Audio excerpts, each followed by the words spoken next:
maire a su défaire banlieue. Et vous voyez un peu ce que ça veut dire. Et c'est Diallo, le maire de Dalifort. Dalifort-Foirail. Donc, vous voyez Dalifort, qui est un quartier, une localité créée par Feu Mamadou Diop, ancien maire de Dakar. Alors, c'était pour désengorger certaines zones. C'est un quartier qui a eu tout un quartier. Alors, toute une histoire. Et Idrissa Diallo me permettait souvent de revenir sur les inondations. Ah oui, il s'est beaucoup battu pour ça, pour limiter un peu les dégâts en termes d'inondation, d'assainissement dans sa localité. Et c'était ça le premier problème de la commune de Dalifort-Foirail. Et il a beaucoup fait dans sa localité. Absolument, parce que Idrissa Diallo, d'ailleurs, ça me permettait souvent de rappeler, ah d'accord, Idrissa, comme il n'y a plus d'inondation, tu ne me connais plus. Donc, on se charriait. Voilà, de temps en temps, c'était ça un peu notre mise en bouche dans les discussions. Et il faut aussi rappeler que Idrissa Diallo a vécu quand même une situation difficile.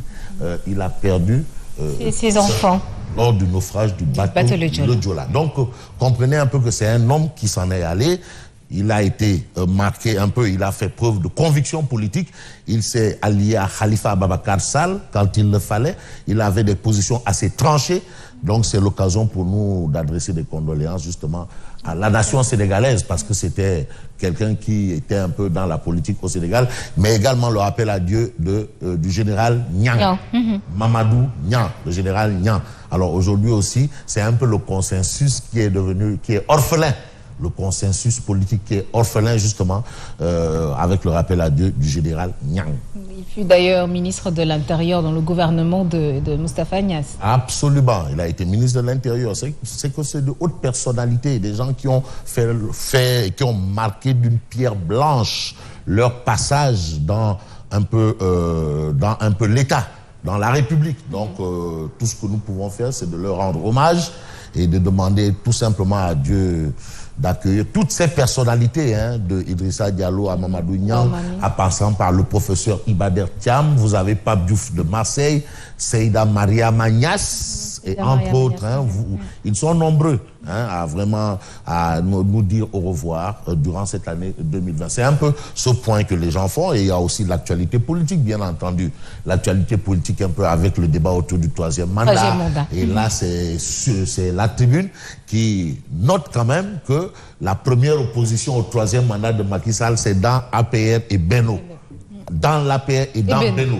Voilà. Donc, vous voyez un peu ce qui rythme un peu l'actualité de ce jour. Très bien. Alors, Fabrice, sachez également que tout le monde nous suit un peu partout. Bien sûr, on fait un gros coucou à tous ceux qui nous suivent de partout, du Sénégal, des États-Unis, de l'Europe, mais partout vraiment. Également, vous pouvez nous suivre sur Sen TV, l'officiel Facebook, mais également sur YouTube. Nous démarrons tout de suite. Bien entendu. Alors, Pape Dieng, merci de nous accorder du crédit. Tonton Doudouad que j'ai vu hier sur nos zones avec son joli bonnet carré, toujours fidèle au poste dans ce qu'on appelle la critique et non le criticisme. Il faut éviter le criticisme, c'est-à-dire la critique à tout va. La critique, critiquer pour critiquer. Ça ne sert à rien. La critique, parce que quand il s'agit des enjeux, le président doit mettre les pieds dans le plat. Alors nous aussi, nous allons mettre les pieds dans le plat. On va commencer par le journal Tribune. Débat autour d'une troisième candidature, Macky Sall encerclé dans l'APR et Benno. Ça, c'est le titre de Tribune ce matin. Alors, vous voyez un peu l'illustration. Vous avez ici Maître Moussa Diop, qui considère que le troisième mandat, c'est un coup d'État. Il a dit, c'est un coup d'État. En fait, il a un peu la même position que le président bissau-guinéen, qui l'avait dit clairement. Il l'avait dit clairement. Là, le président bissau-guinéen était en train de jeter une pierre dans le jardin de Alpha Condé. Ça, c'est un fait. Mais lui, il dit que c'est un coup d'État. Voilà. Donc, vous avez également Mimi Touré, qui considère que non, le délit d'ambition n'existe pas. Donc, vous comprenez un peu ce qui se passe aujourd'hui autour de Macky Sall. Et ce sont des gens de la mouvance. Maître Moussa Diop et Mimi Touré. Aussi, lundi noir au Sénégal, Idrissa Diallo, maire de Dalifort, et le général Mamadou Niang, rappelé à Dieu. Ça, c'est ce que révèle également Tribune. Et puis Tribune parle de lutte contre les inondations, histoire d'indiquer que le Sénégal va disposer d'une cartographie de connaissance des risques. C'est important, une cartographie, pour avoir une bonne lecture, une bonne analyse, une bonne perspective dans les investissements. Parce que quand on gère les crises, c'est assez compliqué. Et je crois quand même que sur ce point, il y a un travail de fond à faire. Et c'est en train d'être fait. On passe à quel journal? Essayons de nous intéresser au journal Walf Quotidien. À la une de Walf Quotidien, il s'agit de quoi? Eh bien, de Thierno Alassane Sall, ancien ministre. Thierno Alassane Sall, qui a été un ancien ministre, également proche de Macky Sall, de l'APR. Il a été même le responsable des cadres de l'APR. Donc, tantôt, Tribune parlait de hauts responsables de la mouvance, et on reste toujours dans ceux qui, aujourd'hui, ont une posture assez tranchée par rapport à l'avenir politique, peut-être, de Macky Sall. Alors, Thierno Alassane Sall, ancien ministre, de déclarer à la une de Walf Quotidien, le pays est entre les mains d'une petite mafia. Une petite mafia. Alors, qui dit mafia dit vraiment pas du tout orthodoxe. Une mafia, elle n'est pas orthodoxe. Donc, aujourd'hui, Thierno Alassane Sall considère que le pays est entre les mains d'une petite mafia. Et puis, on a un fait à la une de Walf Quotidien, c'est aussi l'actualité, Idi Déthié Fall. Donc, d'un côté, vous avez Idrissa Seck, lui qui a choisi le Mouraxo, et finalement, Déthié Fall, pour reprendre Pathé Mbodj, mon doyen, journaliste, sociologue, analyste politique quand même très chevronné, qui dit que non, Déthié Fall, lui, a opté pour le Lahou Bissap. Donc, c'est-à-dire l'opposition, la posture du peuple, et Déthié a donné rendez-vous au peuple sénégalais. Deuxième tentative de Idrissa Seck qui demande à Déthié d'occuper des fonctions dans le parti Réumi. Même posture de Déthié Fall, à savoir, je décline, merci, mais je donne rendez-vous au peuple sénégalais. Comme la répétition est pédagogique, ce qu'il a dit la première fois quand on l'a déchargé de son poste de numéro 2, rendez-vous au peuple sénégalais, il le redit. Ça veut dire que lui, aujourd'hui, son souci, c'est le peuple sénégalais. C'est clair. Et vous voyez un peu cette illustration. Parce que aussi, en termes de médias, les illustrations ont leur importance, ont même une portée. Ont une portée. Vous avez vu un peu Idrissa Seck versus Déthié Fall. Le compagnonnage ne tient plus que sur un fil. Sur un fil. En réalité, il ne tient plus sur absolument rien du tout. Donc, on a ça. On a aussi introduction de l'éducation sexuelle à l'école. La chose fait débat. C'est-à-dire, les gens flairent un coup fourré. Voilà. Macky et Mamadou Talla au banc des accusés. Tchouks. Macky et Tchouks, Mamadou Talla au banc des accusés. Non, ça c'est pour les intimes. Et il sait de quoi il s'agit. Tchouks. Et d'ailleurs, je rappelle que c'est aujourd'hui que nous avons justement la rétro-éducation au niveau de l'essentiel. Et probablement cette question sera abordée. L'éducation, c'est l'avenir. Ah bah oui. Qu'est-ce qui se passe? Forcément. Bon, bref, on peut essayer de voir un peu ce qui se passe au niveau de Sud Quotidien. Et Sud Quotidien parle toujours du même fait. C'est quoi? Eh bien, c'est la crise ouverte au sommet des grands partis au Sénégal. Et aujourd'hui, Sud Quotidien est clair, Réumi prend sa dose.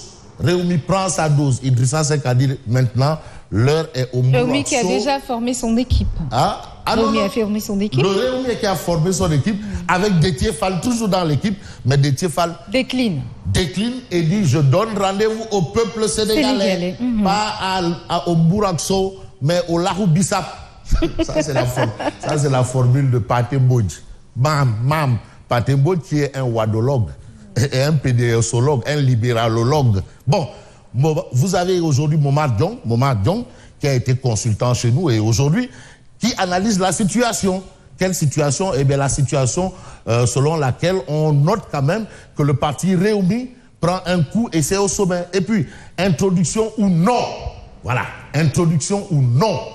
Tantôt, on avait introduction. Et là, c'est introduction ou non? Donc, vous voyez un peu la nuance. Parce que Sud Quotidien nuance la chose. Introduction ou non d'un module sur l'homosexualité à l'école. Vous voyez? Vous voyez un peu que les termes génériques sont en train d'évoluer. Oui. Non, le français, c'est une très belle langue. Machallah. Très technique. Le ministère de l'Éducation fait dans l'Omerta. En tout cas, l'imam Ratib Mohamed Moustapha Diagne, préposé justement à évoquer les questions de la rétro-éducation, ne va pas quand même garder le silence. Non, parce que là aussi c'est un débat. Et puis, bilan des assassinats ou morts suspects, 28 Sénégalais tués à l'étranger en 2020. Ça, c'est un autre bilan. Un seul être humain vivant être tué, c'est déjà un drame. Et on vous dit 28, c'est une catastrophe. C'est énorme, c'est horrible. Absolument. Bon, allez, on a Source A. Et aujourd'hui, Source A parle du rappel à Dieu de Idrissa Diallo. Monsieur le maire de Dalifort-Forail. Il faut comprendre que Dalifort, c'est un quartier et la commune, c'est Dalifort-Forail. Alors, une commune qui est à cheval entre le département de Dakar et le département de Pikine, mais qui est du département de Pikine. Alors, Idrissa Diallo, maire de Dalifort-Forail, a rejoint le ciel hier. La faute à Covid, c'est clair, la faute à Covid. Donc, il a été emporté, pour ne pas dire fauché, par le coronavirus. Et aujourd'hui, on reste avec Source A qui reparle du décès du général Niang. Le général Niang qui a été rappelé à Dieu. Et aujourd'hui, Source A explique que l'annulation de la réunion initialement prévue aujourd'hui pour la validation des experts chargés de l'audit du fichier et évaluation du processus électoral. Donc, c'est lié à ce rappel à Dieu de mon général. Et pour parler toujours actualité, on peut s'intéresser toujours au coronavirus et j'ai bien envie de prendre un journal, c'est Direct News, qui explique un fait assez particulier. On se rappelle, le secrétaire général du ministère de l'économie et des finances, monsieur Pierre Ndiaye, qui est de Sandiara. Sandiara, c'est après Mbour. D'ailleurs, c'est dans la Petite Côte, c'est dans le département de Mbour. Je rappelle que le département de Mbour s'arrête au croisement d'Osmond. Après, vous avez Loul Sessène. Donc, il est de Sandiara. Quand vous passez Mbour, vous avez Sandiara. Alors, secrétaire général du ministère de l'économie, fauché par la Covid. Et aujourd'hui, la vérité des faits. Qu'est-ce qui s'est passé? Qu'est-ce qui s'est passé? Et aujourd'hui, Direct News nous explique que Ndeketeyo, c'est le manque de gaz. Le manque de gaz. Le manque de gaz à l'hôpital CTO. Ex-CTO, et aujourd'hui Idrissa Pouy de Grand Yoff, qui a aggravé son état de santé, le manque de gaz. C'est ce... Vous voyez un peu votre réaction? Non, mais je suis choquée en fait. Le manque de gaz. Et je rappelle que Idrissa Diallo aussi a rendu l'âme à l'hôpital CTO. Est-ce que, je n'ai pas continué de me lâcher donc le manque de gaz à l'hôpital CTO a aggravé son état de santé. Et c'est Direct News qui donne l'information. On a mis du temps pour l'évacuer à l'hôpital principal. Quand on dit on a mis du temps, c'est qu'on a traîné les pieds. Ah bah oui. C'est ce que ça veut dire. Et aujourd'hui, une enquête doit être menée pour situer les responsabilités. Bon, vous avez quand même l'édito, bien entendu, signé Pape Diogoy Faye de Direct News, qui rend un hommage mérité, bien entendu, à Pierre Ndiaye, qui est l'artisan du PSE et du Pape 2A. Donc, il a quand même été une cheville ouvrière. D'ailleurs, même, on vous dit qu'il a été une cheville ouvrière du dernier groupe consultatif de Paris. Donc, au plan économique, on parle souvent de ces choses-là. Groupe consultatif de Paris, PSE, PAP 2 et entre autres. Donc, ça a été, lui, la cheville ouvrière. Et aujourd'hui, un hommage mérité lui est rendu par le directeur général, bien entendu, de Direct News, Pape Diogoy Faye, qui est de Guépon, qui rend hommage à un enfant de Sandiara. Donc, une affaire de la Petite Côte. Et nos condoléances adressées justement à la Petite Côte. Par rapport au général Niang, adressons aussi nos condoléances au ministre Omar Youm, qui est un membre, ils sont tous de la même famille par alliance. Alors, on peut s'intéresser à quel journal?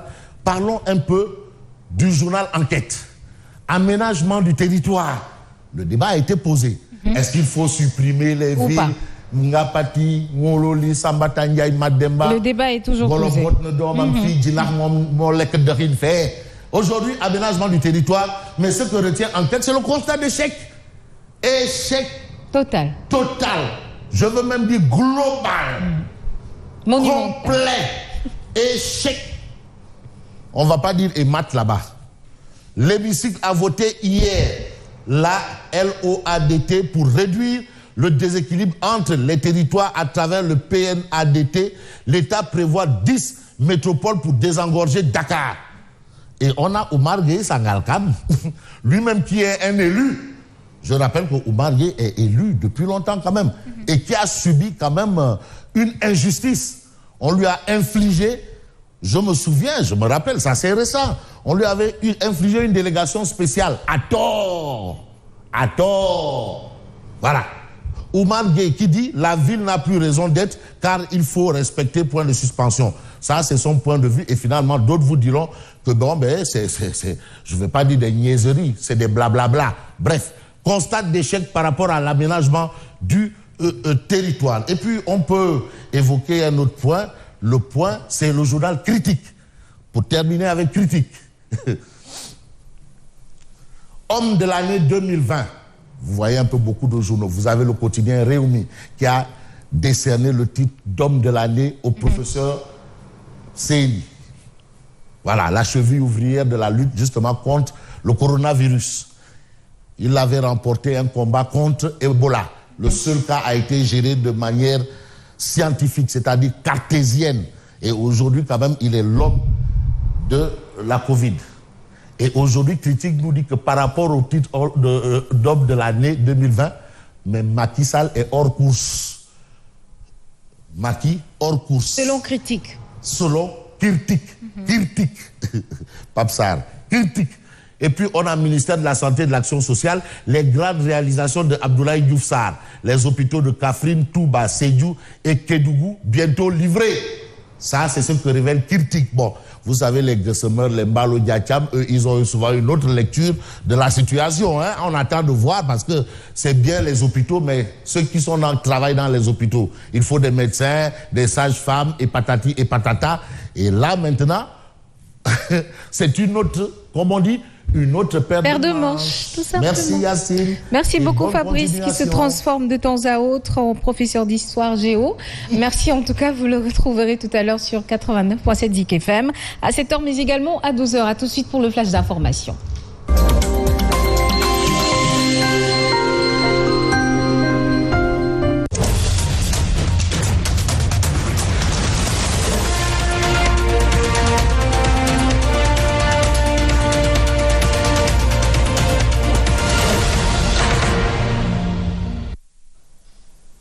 Bonjour à tous, un plaisir de vous retrouver dans ce flash d'information. Nous démarrons une nécrologie pour ouvrir cette édition. Le Sénégal vient de perdre un de ses illustres fils, le général Mamadou Niang, président de la commission dialogue politique au dialogue national et ancien ministre de l'Intérieur.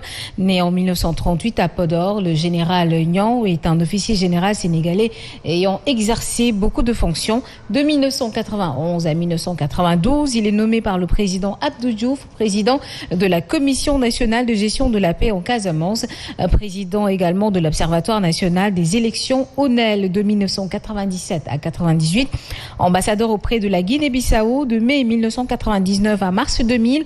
En avril 2000, il est aussi le ministre de l'Intérieur dans le gouvernement de Moustapha Niasse. Le général Mamadou Niang est titulaire de plusieurs décorations nationales et étrangères.